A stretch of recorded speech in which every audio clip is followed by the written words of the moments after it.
Welcome, Amakhosi Network. Welcome to the channel. Bafethu, Chiefs is on a break, and I hope they are practicing the scoring and they continue to do what they're doing with the defending. But today we're going to be chatting about the season we've had so far, what the season has meant for us, what it's looking like, and what have been the pros and the cons thus far in the season. We know we're not halfway through. Generally, we have this video halfway through, but I couldn't wait because we have such a long break before our next game. And Chiefs cancelled the friendly that we could have watched because of Kev. So we're not going to get to see our team in quite a while. So I just decided, you know what, let's chat about our team now. But before we get into that, please like some comments and subscribe. So, Bafethu, let's start here. There's been a lot of people crying about Chiefs players not being selected by Hugo Bros, and Hugo Bros being unfair to Chiefs players, and sometimes his statements that he makes about Chiefs, he will then change later when Chiefs is looking like a different team, but he will now change his views. For example, Chiefs had a good game, I think, against one of these the African teams, and Hugo Bros came back and said Chiefs didn't play well in that game. So Hugo Bros generally is not at the level where he's happy with Chiefs, even though Chiefs is up there with the rest of the team, meaning that all of the teams are pretty much performing at the same level. But Hugo Bros is of the belief that Chiefs, even though they're performing at the same level, still aren't good enough, right? And he's the national team coach. He has the right to say what he has to say. I'm going to say my 2 cents. Number one, I'm going to say this. I don't have a problem with Hugo Bros' selection when we talk about Kaizer Chiefs players. One player I'm actually happy that he gave a chance in his selection now to play the friendly against Zambia is Maghalwa, the Sekhukhune player. I understand his stance on Grobler because Grobler is old. I wanted Grobler more for the qualifiers because we just needed someone who's going to put in the ball in the back of the net. But I understand for him, the AFCON is going to use as a preparation for the World Cup. So a lot of the players he's going to take now are probably going to also be the core team that he's going to have taking into the World Cup, with a few exceptions here and there, depending on which players start to perform. What we have seen is that I don't look at him not selecting Kaizer Chiefs players now as anything too bad. The reason for that is like he has selected Mdu Shabalala in the past, right? So it doesn't mean that Mdu Shabalala is now off of his list of players that he wants to take. But in reality, we need to understand that Mdu Shabalala's selection also was also considered with other players being out, like Aborele Mfukeng, etc. So Mdu Shabalala's selection was also based on injuries and all of those kind of things, even though he's earned his one. And funny enough, Mdu Shabalala was actually selected for Bafana Bafana during a time where he wasn't at his best, really, from us as Chiefs fan point of view, but he still did get the call-up. But now, I think right now, Mdu Shabalala looks like he's found something in his game that is doing the right things in his game. And he didn't get the call-up, and a lot of people, I think, are angry about that. But you know what? The thing about Hugo Bros is that he may not select you now, but you'll find yourself at AFCON. So don't look too much into that. The one player I feel sorry for, maybe at Kaizer Chiefs, this is the only player at Chiefs I feel sorry for. If I have to be honest, it's Peterson. I don't think Goss has played better than Peterson. That is the only player at Kaizer Chiefs I feel sorry for not getting a chance or call-up. All the other players have just not been consistent. Like, there's no use signing Mtetwa when you have players like Talent Mbata, Tebogo Mokoena, all these players, even Obas.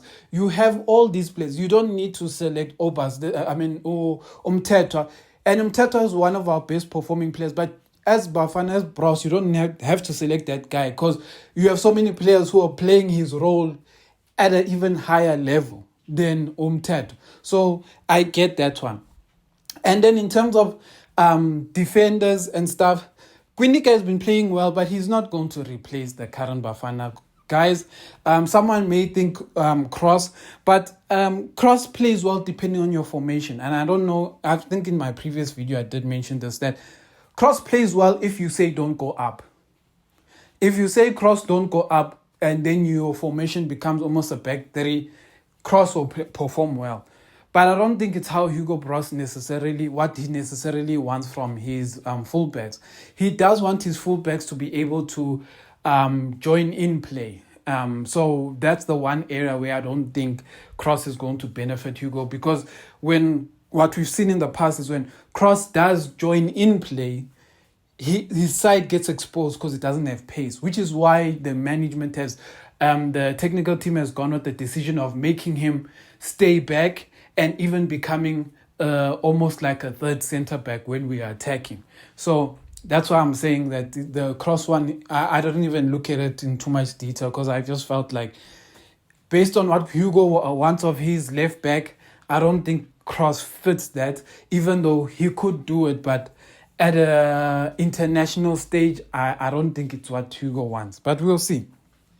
So that's me discussing Bafana players. I don't really have a problem with the players not being selected. There's no one who really stands out in the Kaizer Chiefs squad. You look at Pirates. I know a lot of people have been saying, but look, Pirates, when the players are on form, he selects them. But yeah, it's like, but Chiefs players have never been on form. Like, there's no one Chiefs player we can look at and say he's given us a consistent 5 games.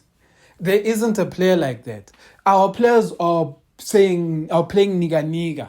The only player who's been consistent since the start of the season is Peterson, which is the only player I have a problem with. Or I say should have at least gotten a look in, right? But all of the others are playing niga. One moment, Lilepo is hot. The next moment, Dushabalala is hot. The next moment, Serino is hot. The next moment, Serino is not even a national team player, but I'm making an example of Chiefs players that no one is hot consistently. And that's the problem. And then the ones who are putting more consistent performances, their positions in Bafana Bafana are pretty much closed. The door is closed, it's locked, it's gone. The other players I'll talk about in terms of Bafana Bafana, who I felt like should have gotten an invite, is Lodge. Because Lodge plays a similar role to what Tembazwana would play. So leaving Lodge out, it is what it is. But leaving Lodge out is a sad one. I think Lodge would have done well in Bafana squad, especially because Lodge seems to do well away from South Africa. So when you bring in the Bafana squad, you are taking your national team players and leaving South Africa to go play your tournament elsewhere. And I think for that, it gives a lot of discipline that he can have there. So that's the only 2 players I have an issue with is Peterson. Felt like he could have gotten a call, and Lodge. Actually, the other one, if Hugo Bros didn't give Peterson a chance, I wish he just went and fetched the under-20 goalkeeper Low, Smith Low. That boy he should be our third choice goalkeeper. So going into AFCON, I honestly won't mind if it's Ronwen Williams, Chine, and Smith Low, the under-20 goalkeeper. I would do that, me personally, if I had the ability. I would even do that at the expense of Peterson, because that boy is the future of Bafana Bafana, and I would make him understand what it means to be there now. And even if Ronwen Williams and China got injured, I still know that boy is at the level that he can still do something for Bafana. But let's talk about our season for a while. Our season has been up and down.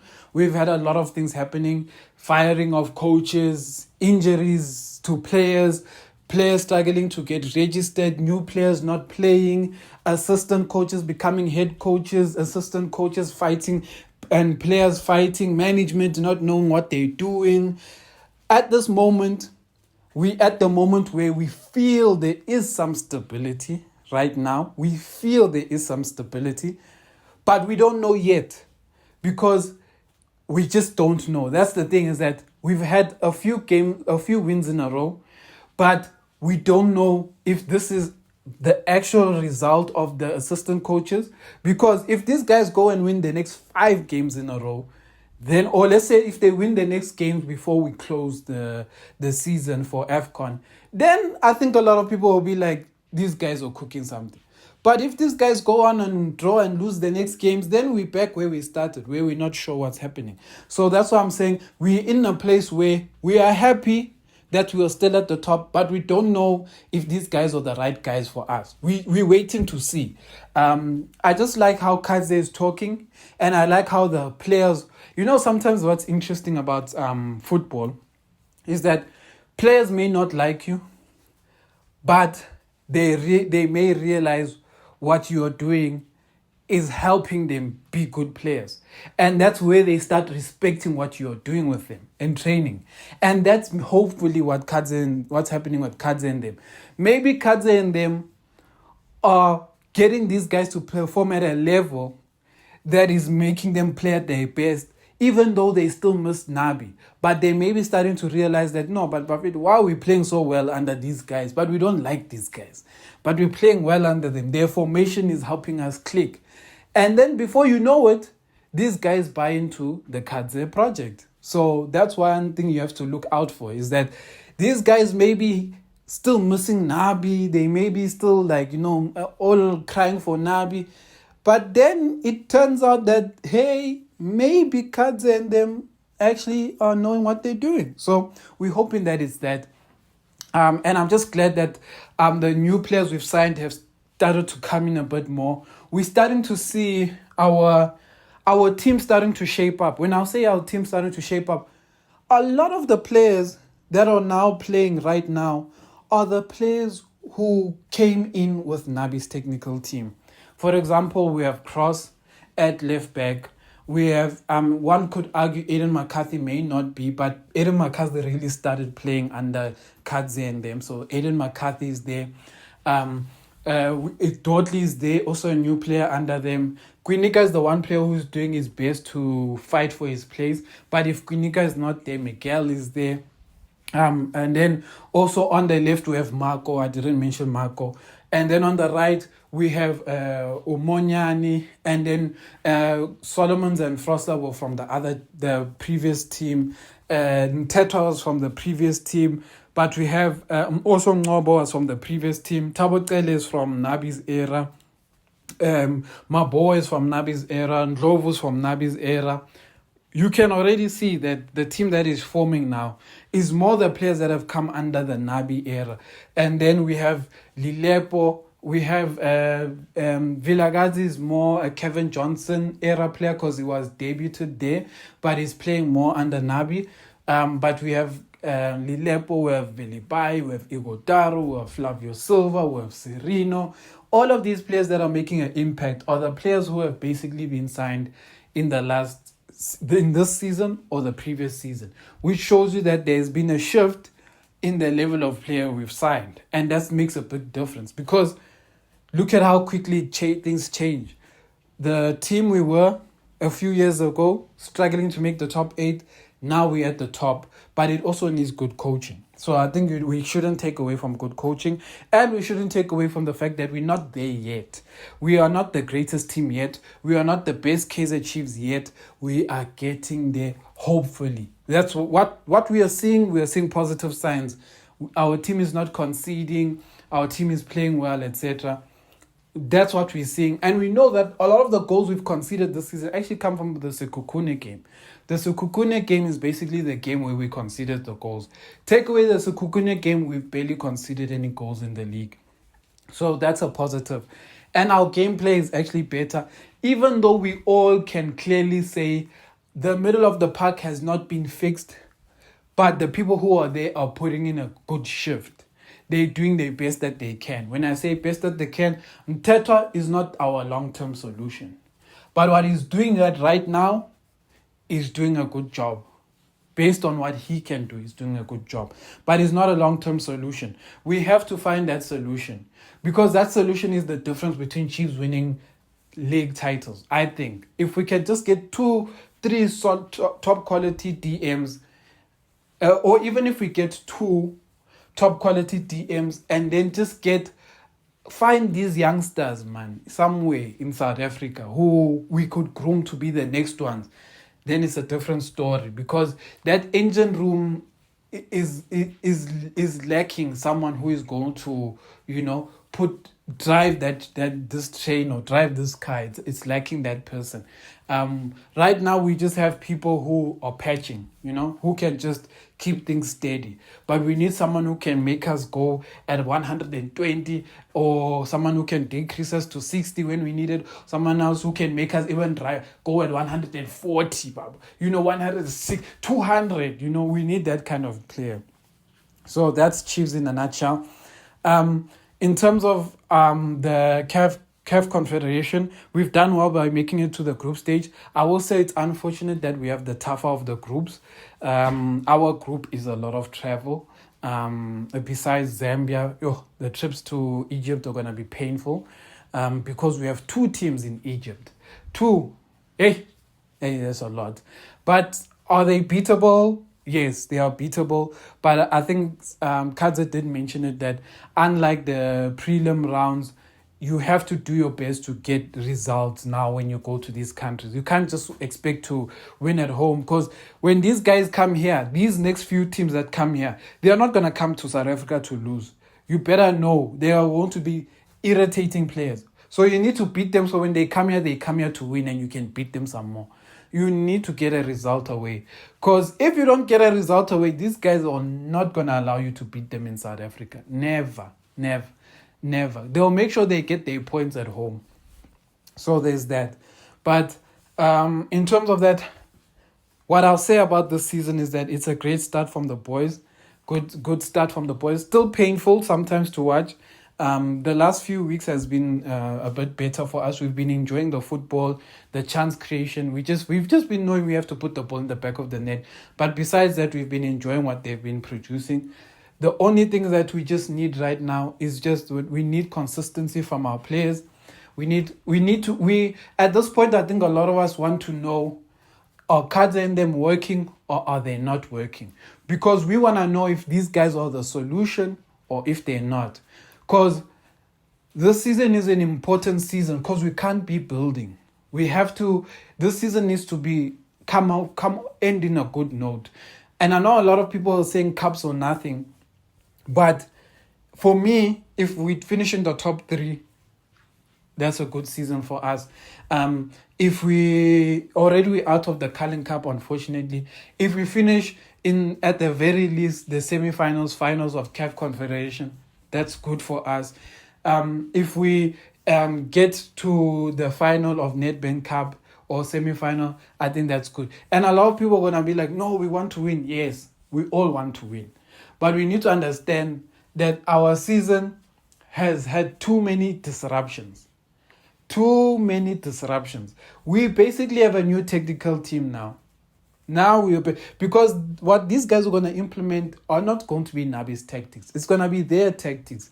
So people don't often understand that. The lucky thing that our technical team has now, they understand the league, they understand the players. Already you can tell by Kaizer talking about South Africa that he understands what this league is about. That's why it's like in South Africa, you win, you're a god, you lose, you're a plumber. So he already understands the mentality. So he's trying to rework the mentality of a Chiefs player.